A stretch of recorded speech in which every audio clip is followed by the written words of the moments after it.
Remember, a client once told me I was the Michael Jordan of events. Somewhere there, you'll be Michael Jordan, okay?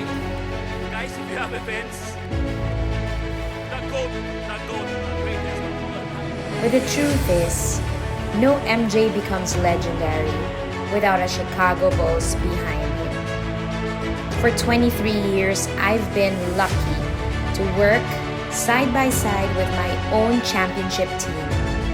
Every event, every milestone, every breakthrough, we do it together. This is Brainbeam at 23. Still soaring high, still chasing greatness.